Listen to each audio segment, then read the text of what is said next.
Welcome sa Dries TV. Kung interesado ka sa ganitong news, huwag kalimutang isubscribe ang ating YouTube channel. Maraming salamat! Welcome back again sa ating YouTube channel mga kakimpaw, and sa update natin ito ang pag-uusapan natin ay tungkol sa mga importanteng kaganapan kina Kim and syempre kay Paula Avellino. Pero bago po ang lahat, maraming salamat sa inyong patuloy na pag-support at pagsubaybay sa mga daily update natin. Kaya naman bilang pasasalamat, narito po ang ilang napili kong komento patungkol ito sa naging previous update. Unang komento mula po ito kay Lutan Home Hunter. Sabi niya, Misters, ako sa Prime, hindi lang 10 times akong paulit-ulit kung pinapanood ang The Alibay. Malaki na ang kinita nila dyan, Dres.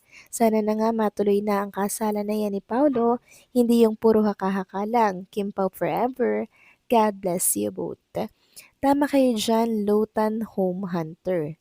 Sana talaga matuloy na yung kasala na yan tulad ng minamanifest ng lahat. Pero sabi ko nga po, ang daming sinasaalang-alang ngayon ni Kim and Paula Avellino, lalo na't kasikatan po nila ngayon. Siyempre, hindi yan basta-basta aalis sa showbiz para magpakasal, di po ba? Ang dami po nilang kailangang tapusin. Kaya antayin natin na mangyari yung panahon na yun mga kakimpaw. Dahil hindi kasi ura-urada talaga kung makakapagdesisyon si Kim and Paolo. It takes time, ika nga po nila. Tungkol naman sa The Alibay, dito po sa Prime, very thankful po ang mga Kimpo fans sa mga solid na fanay na talaga naman pong nag-e-effort na panuorin at ulit-ulitin ang The Alibay sa mga social media platform na talaga namang pinapalabas ang The Alibay katulad po sa Prime, katulad po sa I Want, 'di ba? At ngayon naman sa YouTube meron na din and sa Free TV. Tunay ngang blessing kayong mga Kimpaw fans kay Kim and kay Paolo dahil hindi kayo nang iiwan sa mga laban na katulad nito. Maraming salamat po sa komento, Lutan Home Hunter, God bless at mabuhay kayo. Next comment mula naman po kay Ginang Norma Dayag. Sabi niya, Good AM Dries TV, totoo ba na umuwi na si Kimi sa Pinas? Happy na ako if ever na uwi na siya for sure ay mapapanood na namin siya sa Showtime. There's may caption sila na tatanggalin si Kimi sa Showtime. Ba't ganun? If ever na legit yan, mas marami dyan ang dapat tatangkilikin or tanggalin sa Showtime. Unwanted sila sa Showtime at yak na di ako manonood sa Showtime if ever natatanggalin siya at bababa yung views ng Showtime kasi mostly mga senior yung viewers ng Showtime. Naiwan si Paulo sa France, so if ever di tapos yung movie nila ni Nadine, mapipilitan siya na hanggang mahal na araw siya doon. God bless us all. Maraming salamat sa komento, Ginang Norma Dayag. Si Chinita Princess po ay nasa ibang bansa pa para po sa training niya para sa kanyang upcoming po na project. Tungkol naman sa pagtanggal kay Kim Chu sa It's Showtime, wala pong katotohanan niyan, Ginang Norma Dayag.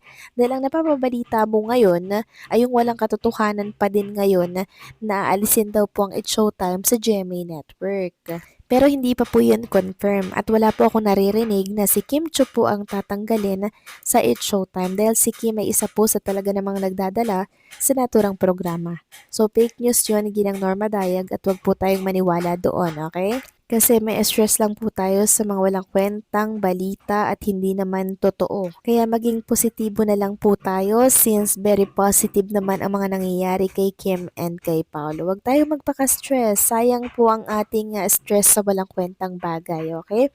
So maraming salamat sa komento, Ginang Norma Daya. God bless po at mabuhay kayo. So ito na nga, pag-usapan na natin ang mga balita po na nakalap natin sa araw na to ng linggo. At unahin na nga nating pag-usapan ang ginagawa pong pagsuporta ng mga OFW po dito sa Canada para nga po maipangalandakan or mai-showcase ito pong upcoming world tour ni Kim and Paolo. So binahagi nga po ng account na M Canada ang ginagawa niya pong pagpunta sa iba't ibang lugar po dito sa Canada para po mamahagi ng ganito mga kakimpaw para sa concert ni Kim and Paolo.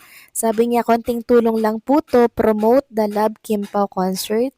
Malapit na kaya get your ticket now. So kung saan daw po makakaabot yung gasolina po nila mga kakimpaw, hanggang dun po ang aabote ng pagpopromote nila. So, by the way, sorry po mga kakimpaw sa background and medyo maingay. Samantalang isang account pa ang nagpo-promote ng Kimpa World Tour dito yan sa Edmonton naman. Sabi po ni Windy, pumunta ng Seafood City, Edmonton, nag-volunteer mamigay ng Love Kimpaw flyers for the love of Kimpaw. So talagang iba't ibang lugar po ang pinupuntahan nila dito sa Canada para lamang po mamigay ng flyers yung ibang mga Kimpaw fans. Nakakatuwa dahil talaga namang sobrang nag-e-effort sila for Kim and Paulo sa kanilang tour. Samantalang next topic naman, pag-usapan naman natin ang tungkol po dito sa nabasa ko po tungkol yan kay Kim and Paulo or sa tambalan po nila. Sabi kasi dito mga kakimpo ng isang netizen sa X, "Sir, may narinig kasi ako ng mga negatrons mula sa mga bakla ng DTT Diario Tirada sa YouTube na kapag kumita ang movie ni Paulo at Nadine Lustre ay eventually mawawala na ng tuluyan ng Kimpaw. Syempre, palungkot ako kasi Kimpaw forever kasi ako." So yan po yung nabasa natin mga kakimpaw mula di umano sa DTT or Diario Terada. Ito nga siguro yung ilang reporter na nag-interview kay Kim and Paulo, 'di ba, na kung saan nadismaya talaga, no?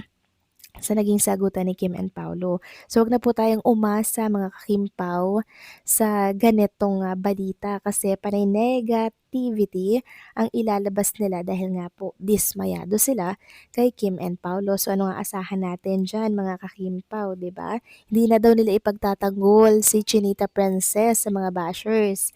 So, dun pa lang, wag na dapat tayong maniwala sa mga negativity na balita na yan na mabubura daw ang Kim Pao or si Kim Chiu pag nag-boom daw itong tambalan ni Paulo at ni Nadine Lustre. Sabi nga dito na nag-comment, paanong mangyayari yun? Di naman biba si Paulo. Taga-ABS-CBN siya, okay? Continuation lang yung shooting ni Nadine na inabot ng pandemic kaya ngayon lang tatapusin at yun naman mga gawa issue ng di totoo, gawa-gawa lang nila yun para pabagsakin ng Kim Pao.